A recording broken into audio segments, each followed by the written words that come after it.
The lonely road, cutting through the desolate plains of Khalistan, stretched endlessly under a sky choked with heavy bruise-colored clouds, the air thick with the promise of a storm that refused to break, leaving an oppressive stillness that clung to Hina's skin as she drove her battered motorcycle, its engine coughing in protest. She was a travel writer, chasing tales of haunted paths for her next article, but the road's eerie silence, unbroken by birds or wind, felt like a warning she couldn't articulate. Her only company, the faint hum of her bike and the weight of her camera slung across her chest.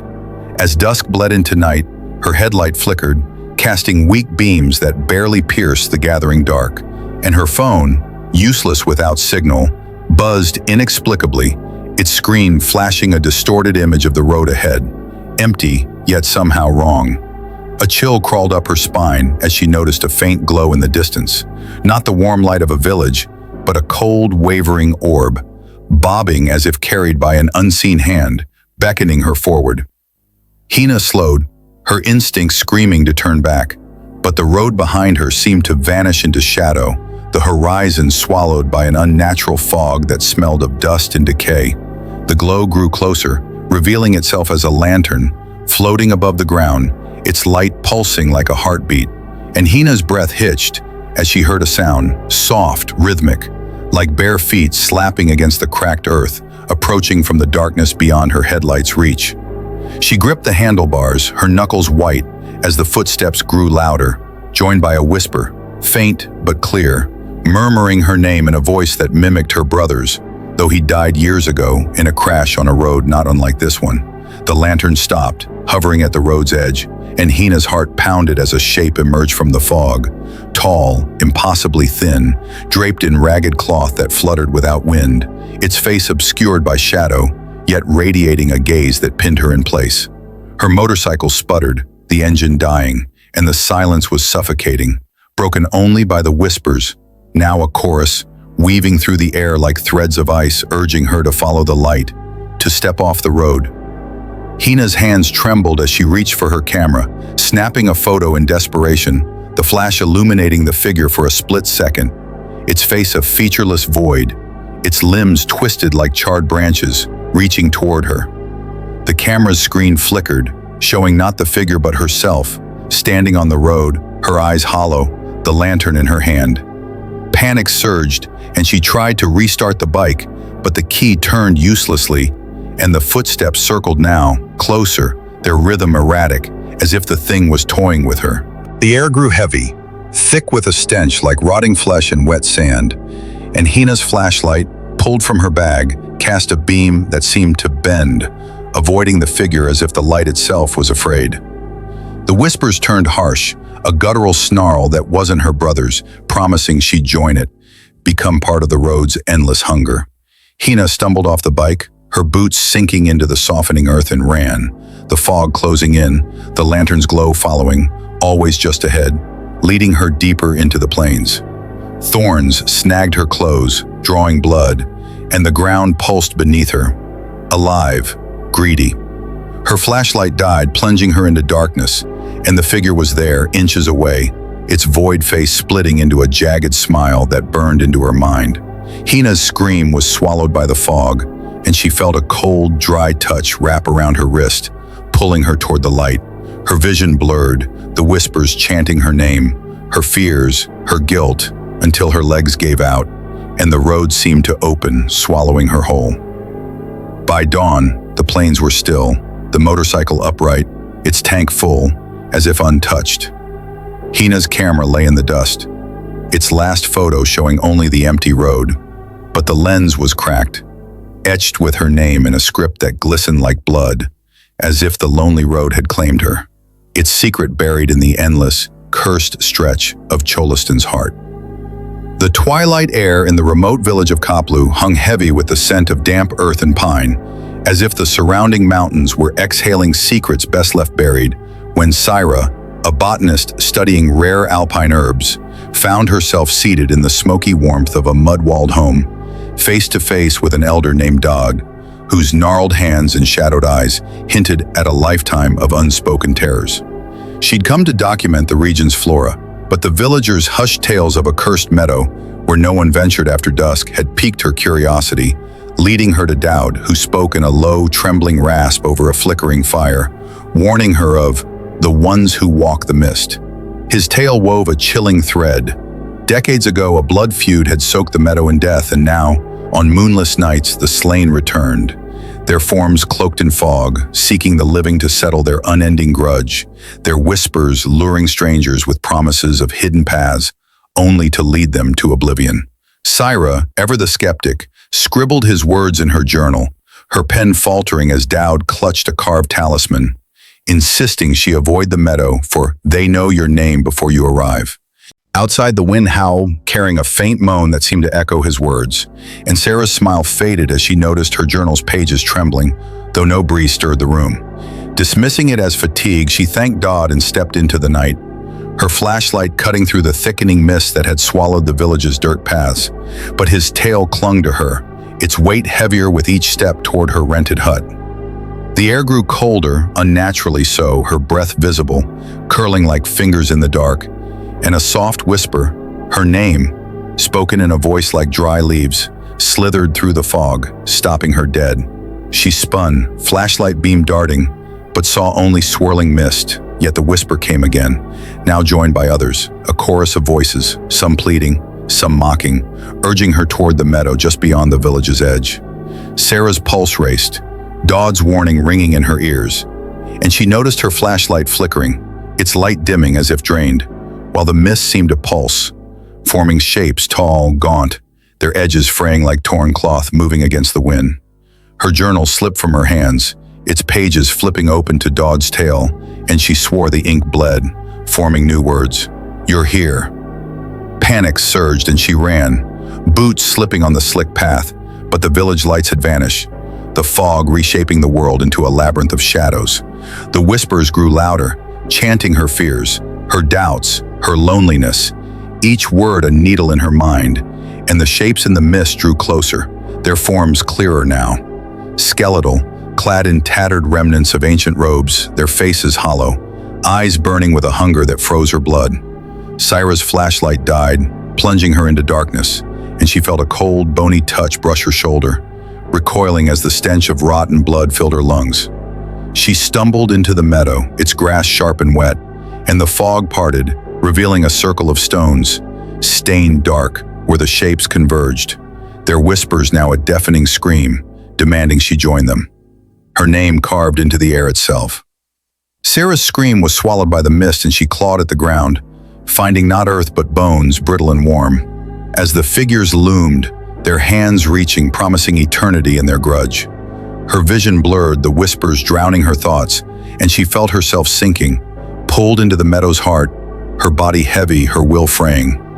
By dawn, the fog had lifted, the village serene, Sarah's hut empty, her journal found at the meadow's edge, its pages blank except for her name, etched in ash. Dowd, seeing it, wept, clutching his talisman tighter, knowing the meadow had claimed another, its spirits whispering her name in the wind, their tale now part of his, a warning unheeded, as the cursed meadow waited for the next soul to hear the village elder's tale and step into its endless, vengeful embrace. The whispering wind swept through the desolate valley of Shangla with an eerie cadence, its mournful howl weaving through gnarled trees and abandoned stone huts, carrying a chill that seeped into Nita's bones as she trekked alone, her backpack heavy with supplies for a week-long study of local medicinal plants. A biologist by trade, she dismissed the villagers' tales of a haunted gorge where the wind spoke in voices of the lost. But as night fell, the air grew thick, the sky a starless void, and her flashlight's beam seemed to falter, as if reluctant to pierce the gathering darkness.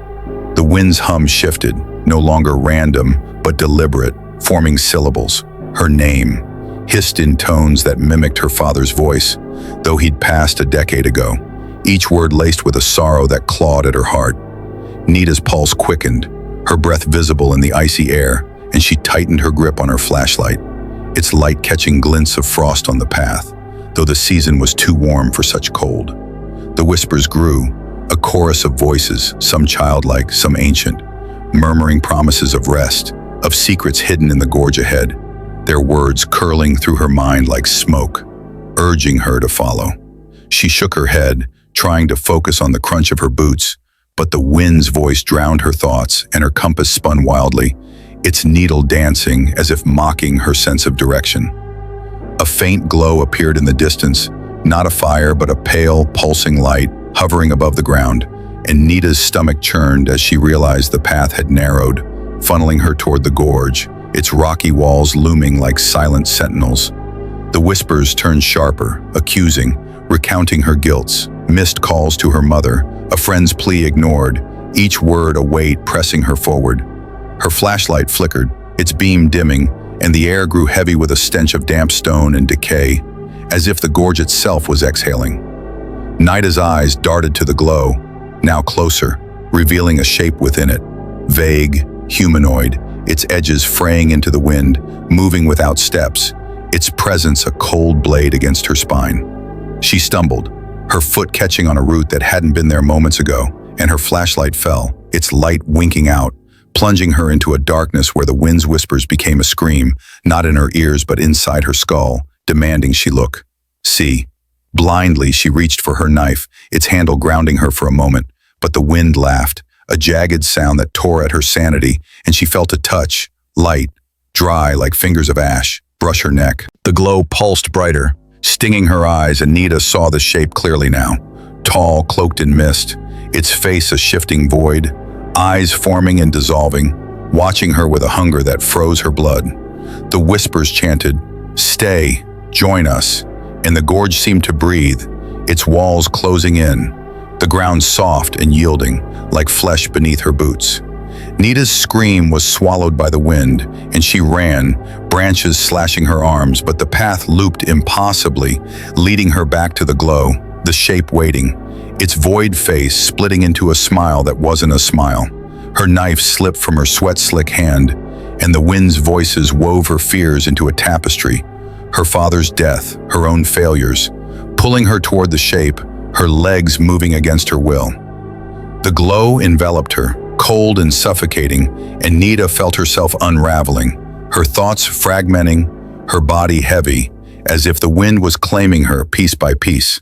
The last thing she saw was her backpack abandoned on the path, its contents scattered, her notebook open to a blank page where her name appeared, written in frost that melted under the glow. By dawn, the valley was silent, the wind gone, the gorge empty. A villager found Nita's backpack, but no trace of her, and in the gorge's shadows, the wind stirred again, whispering her name, its secret woven into the air, waiting for the next soul to hear its call and vanish into the cursed heart of Shangla's whispering night. The fields of Soon Valley stretched endlessly under a moonless sky, their golden wheat swaying in a restless wind that carried the scent of damp earth and something sharper, like rusted metal. As Bilal, a geologist surveying the region's salt mines, trudged through the night, his truck broken down miles from the nearest village. His flashlight cast a feeble beam, barely cutting through the oppressive darkness, and the silence of the countryside was unnatural, broken only by a faint rustling that seemed to follow him, always just out of sight. Bilal's phone had died inexplicably, its screen flashing a distorted image of the fields before going black, and his map, useless without landmarks, fluttered in his hand, the paper inexplicably damp. As he pushed through the waist-high stalks, a shape emerged in the distance, a tall, gaunt figure draped in tattered cloth, standing motionless at the field's heart, its silhouette wrong, too angular, too still against the swaying wheat. His heart thudded, a primal fear gripping him, as the figure's presence seemed to thicken the air, the wind now whispering his name in a voice that wasn't one but many, layered and dry like husks scraping together. Bilal's flashlight flickered, its light bending around the figure, as if refusing to touch it, and he froze, his breath visible in the sudden unseasonal cold, the whispers growing louder, urging him closer, promising answers to questions he hadn't asked. He clutched his notebook, where he'd scribbled notes about local legends of a watcher in the fields, a spirit tied to a forgotten famine, but the pages now bled ink, forming jagged symbols he couldn't read. The figure didn't move, yet it was closer now, its face a shadowed void, radiating a gaze that pierced his soul, heavy with malice. Bilal's instincts screamed to run, but the wheat seemed to tighten around him, the stalks grasping like fingers, and the whispers turned sharp, chanting his fears, his mother's illness, his own failures. Each word a blade in his mind. His flashlight died, plunging him into darkness, and the air grew thick with a stench of rot and ash. The ground beneath him soft, pulsing as if alive. He stumbled, falling to his knees, and the figure loomed above, its tattered form fraying into the wind, its void face splitting into a jagged maw that wasn't a mouth, but a promise of oblivion. The whispers became a scream, not in his ears, but inside his skull, and Bilal felt a cold, dry touch, like charred bone, brush his arm, recoiling as if burned. He scrambled back, the wheat parting to reveal a clearing, unnatural and bare, where the ground was littered with shards, bone, not stone, gleaming wetly under a sourceless light. The figure stood at the clearing's edge, its gaze a weight that crushed his will, and Bilal's vision blurred, the whispers recounting his life, his regrets, pulling him toward the figure like a tide. He tried to scream, but his voice was gone, swallowed by the wind, and the ground seemed to open, the shards rising, forming shapes, hands, faces, all watching, all waiting. His notebook fell, its pages flipping to a blank sheet where his name appeared, scratched in what looked like blood, and the figure reached for him, its touch a cold fire that burned without heat. Bilal's legs gave out, and he felt himself sinking, not into the earth, but into the figure, its void consuming him, his thoughts unraveling, his body heavy, as if the fields themselves were claiming him. The whispers promised he'd stay, become part of the Watcher's endless vigil, and as his vision faded, the last thing he saw was the figure's maw widening, swallowing the light. By dawn, the fields were still, the wheat undisturbed, Bilal's truck gone, as if it had never been. A villager found his notebook near the clearing, its pages blank except for his name, etched in ash that crumbled at the touch. The field stood silent, but the wind carried a faint whisper, Bilal's name woven into its song, a secret kept by the figure that waited, unseen, for the next soul to wander too close to the cursed heart of Soon Valley's endless, haunted fields. The desolate plains of Khyber's borderlands stretched endlessly under a sky choked with heavy, ash-gray clouds, the air thick with the scent of dry grass and an unsettling tang of something metallic. As Sana, a journalist chasing rumors of a cursed trade route, trudged along a dirt path, her boots kicking up dust that seemed to linger too long in the still air. Her recorder, meant to capture local stories, had stopped working hours ago, its screen flashing a garbled image of the path before going dead, and her map was useless, the landmarks she'd noted swallowed by the featureless expanse. As dusk bled into night, Sana noticed her own footprints vanishing behind her, the earth smoothing itself as if erasing her presence, and a chill gripped her, the silence broken by a faint rustling, like footsteps trailing just out of sight. Her flashlight's beam wavered, barely cutting through the thickening dark, and she caught a glimpse of a shape, low, hunched, moving swiftly through the grass, its form indistinct but wrong, its edges blurring into the shadows. Her heart pounded, the air growing colder, her breath visible, curling like smoke, and a whisper slithered through the night, her name spoken in a voice that mimicked her sister's, though she lived a continent away. The whispers multiplied, a chorus of dry, cracked voices weaving through the grass, urging her to follow a faint glow flickering ahead, promising safety, answers, rest. Sana's instinct screamed to turn back, but the path behind her was gone, the plains shifting, the horizon warped, as if the land itself was conspiring. She clutched her notebook, where she'd scribbled tales of travelers lost to the route, their tracks erased by a watcher that claimed the unwary, but the pages were damp, the ink bleeding into jagged runes she couldn't read. The glow grew brighter, revealing a figure, skeletal, draped in frayed cloth, standing motionless where the path ended, its face a shadowed void, radiating a gaze that pinned her soul.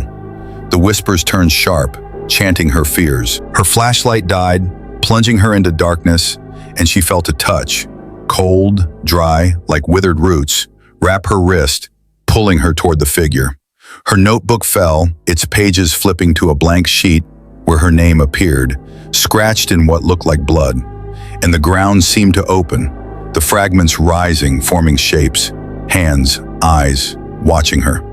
Sana's scream was swallowed by the whispers, and she clawed at the air, finding nothing to hold, the figure's gaze crushing her will, its maw widening, drinking the light.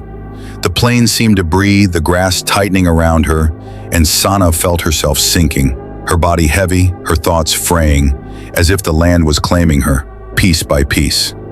The whispers promised she'd stay, become part of the Watcher's endless vigil.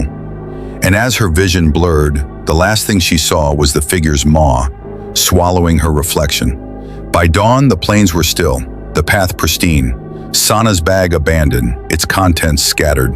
A villager found her notebook, its pages blank except for her name, etched in dust that crumbled at the touch. The tracks she'd left were gone, the earth smooth as if she'd never walked the cursed route. But the wind carried a faint whisper, her name woven into its song, a secret kept by the vanishing tracks of Khyber's haunted plains, waiting for the next soul to tread too close and disappear into its silent, ravenous heart. The barren hills of Balakot loomed like silent sentinels under a sky choked with roiling black clouds, the air thick with the scent of petrichor and a faint, acrid tang of decay, as Farouk, an ethnographer seeking ancient tribal myths, stumbled through a desolate gorge, his lantern flickering in the grip of a restless wind that seemed to moan with voices from the earth itself. His recorder, meant to capture oral histories, had failed hours ago, its screen flashing a distorted image of the gorge before dying, and his map was useless, the path twisting illogically through jagged rocks that glistened wetly, though no rain had fallen. As night deepened, Farouk's boot caught on something sharp, and he fell into a hidden clearing, the ground littered with bones. Human, animal, impossibly ancient yet slick with a warmth that made his stomach lurch, arranged around a crude altar of stacked skulls, their empty sockets fixed on him like eyes that still saw. A low hum rose from the altar, not sound but vibration, weaving through the wind, hissing his name in a chorus of dry, splintered voices that echoed his late grandmother's tone, though she'd been gone for years. His lantern dimmed, its flame shrinking as if starved, and the air grew heavy, thick with a stench of blood and ash, the bones shifting slightly, as if stirred by an unseen hand. Farouk's heart pounded, his notebook slipping from his trembling fingers, its pages open to notes on a local legend of a cursed altar, a shrine to a forgotten deity that demanded tribute from those who wandered too close. But the ink now bled, forming glyphs that burned his eyes. The hum sharpened, chanting promises of knowledge, power, eternity, urging him to kneel, to touch the altar, and against his will, his hand twitched forward, the voices clawing at his mind, recounting his regrets, his estranged father, his abandoned dreams, each word a hook in his soul. A shape emerged from the shadows at the clearing's edge, tall, skeletal, its form a patchwork of bone and shadow, its face a hollow void, radiating a gaze that crushed his breath. Its presence, a cold fire that seared without heat. The bones on the ground writhed, forming hands that grasped at his ankles, their touch icy yet alive, pulling him toward the altar, and Farouk's flashlight, forgotten in his pocket, flickered to life, casting a beam that caught the figure's void face, splitting into a jagged maw that wasn't a mouth, but a promise of oblivion. His scream was swallowed by the hum, and the altar pulsed, the skulls trembling, their sockets glowing with a sickly light that stung his skin. Farouk clawed at the ground, finding not earth but more bones, warm and soft, as if freshly stripped, and the figure loomed closer, its shadow enveloping him, the voices now screaming, demanding he offer himself, become part of the altar's endless hunger. His notebook fell open beside him, its pages blank except for his name scratched in what looked like marrow, and the bones tightened, dragging him closer, the altar's glow burning his vision. Farouk's mind fractured, torn between resistance and a sickening urge to surrender, to join the voices, and he felt a touch, dry, brittle, like shattered bone, wrap his wrist, pulling him into the altar's heart. The ground seemed to open, a void of bone and shadow, and Farouk's body grew heavy, his thoughts dissolving into the hum, the figure's maw widening, drinking his essence. The last thing he saw was the altar, its skulls smiling, their sockets filled with his reflection, trapped and screaming. By dawn, The gorge was still, the clearing gone, the bones vanished, as if the earth had swallowed its secret. A shepherd found Farouk's lantern, cold and unbroken, but no trace of him.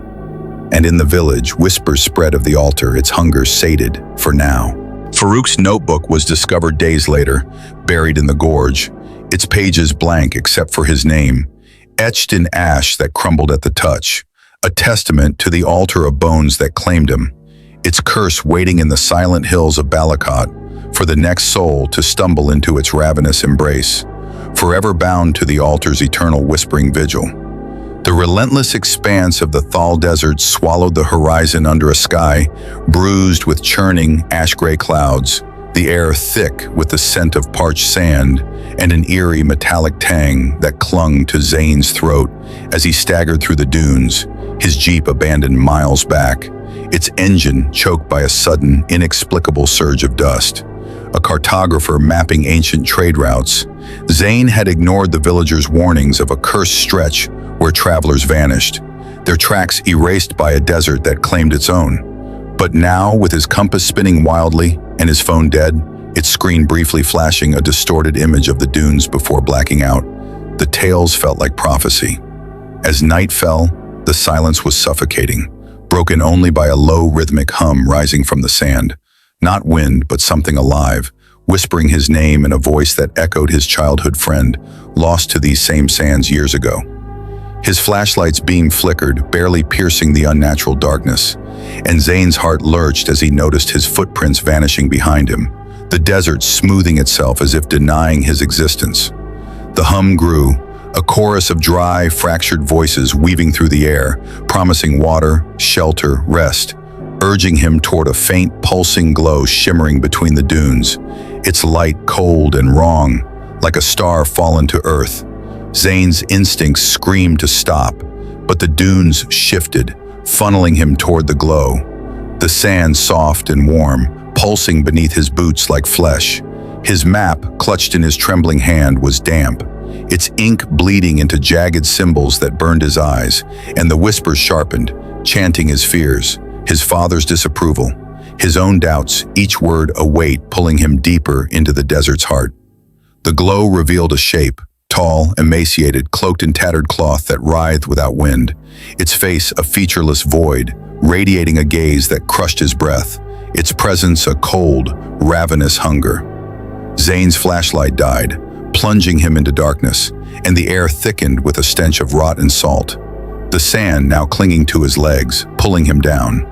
He stumbled, falling into a hollow where the ground was littered with bones, human, impossibly old, yet gleaming wetly, arranged in a spiral leading to the figure, which stood motionless, yet closer, its void face splitting into a jagged maw that wasn't a mouth but a promise of eternity. The whispers screamed, not in his ears but in his skull, recounting his life, his guilts, demanding he surrender, become part of the desert's claim. Zayn clawed at the sand, finding not earth but warmth, as if the dunes were alive, and the bones shifted, grasping his wrists, their touch icy yet burning. His map fell, its pages blank except for his name, scratched in what looked like blood, and the figure reached for him, its touch a dry, searing cold that unraveled his thoughts. The sand rose, wrapping his limbs, pulling him under, and Zayn's scream was swallowed by the hum, the dunes pulsing in rhythm with his fading heartbeat. The figure's maw widened, drinking his essence, and Zayn felt himself dissolving, his body heavy, his mind fragmenting into the desert's endless hunger. The voices promised he'd stay, forever bound to the sands, and as his vision blurred, the last thing he saw was the glow, now inside him, his reflection trapped in the figure's void, screaming silently. By dawn, the dunes were pristine, the jeep gone, as if it had never been. A nomad found Zayn's flashlight, cold and unbroken, but no trace of him, and in the village whispers spread of the desert's latest claim. Days later, a child found Zayn's map buried in the sand, its pages blank except for his name, etched in dust that shimmered like bone, a testament to the desert's curse, its secret woven into the dunes, waiting for the next soul to wander too close and vanish into the ravenous heart of Thal's eternal, whispering claim. where the sand kept all it took, forever bound to its silent, merciless vigil.